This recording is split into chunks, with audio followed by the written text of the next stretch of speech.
Urchfab here. Today's video is going to be another track day video. I'm heading back to Thruxton circuit to do a lap comparison. Now I've got my new Toyo R888r tyres fitted to the car.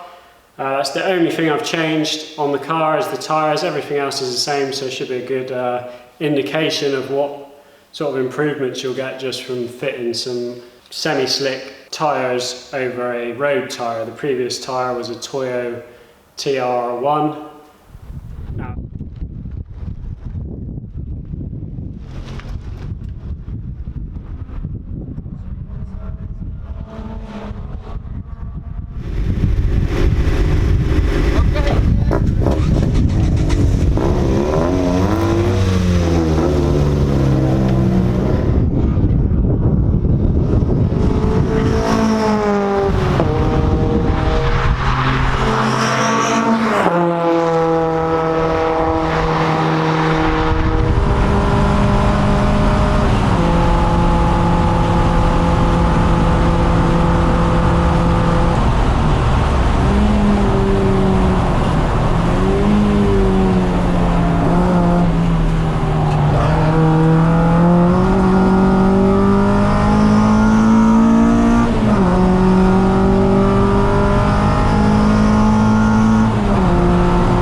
So that was another awesome day at Thruxton circuit.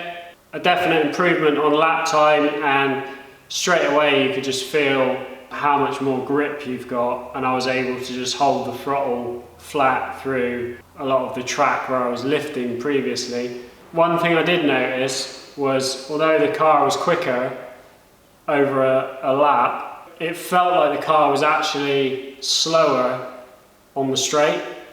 And I think that's because the tyre was slightly bigger, making the car longer geared. So when I was coming around to Churches, which is the big sweeping right before you go back up the hill up the straight, I could notice the power dropping off as you were coming up the hill.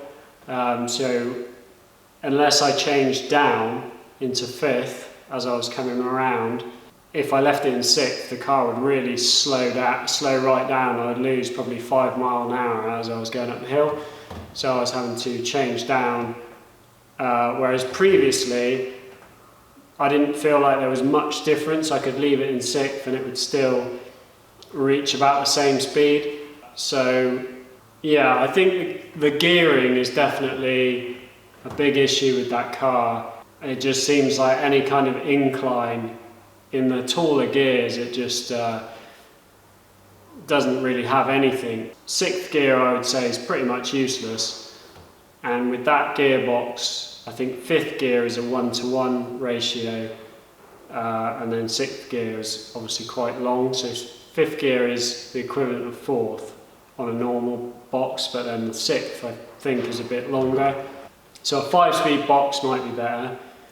And a shorter diff ratio would definitely be a massive improvement, but it's got a 4.1 fitted to it already. The next one up is a 4.3, which I've been looking for one for a while now and they just don't seem to come up. So yeah, I think a little increase in power and sorting the gearing out, the car would be so much quicker.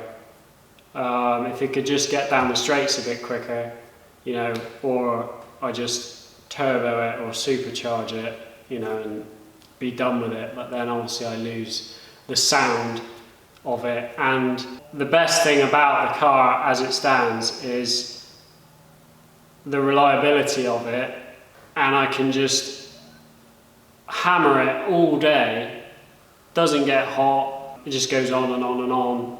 I burnt through 70 quid's worth of petrol and it doesn't even really use much petrol, so that's like how many laps I did. You know, hours of driving and with just no issues. Once you start pushing the engines, turbo and stuff, you've got all that extra heat to deal with, things getting hot, oil getting hot.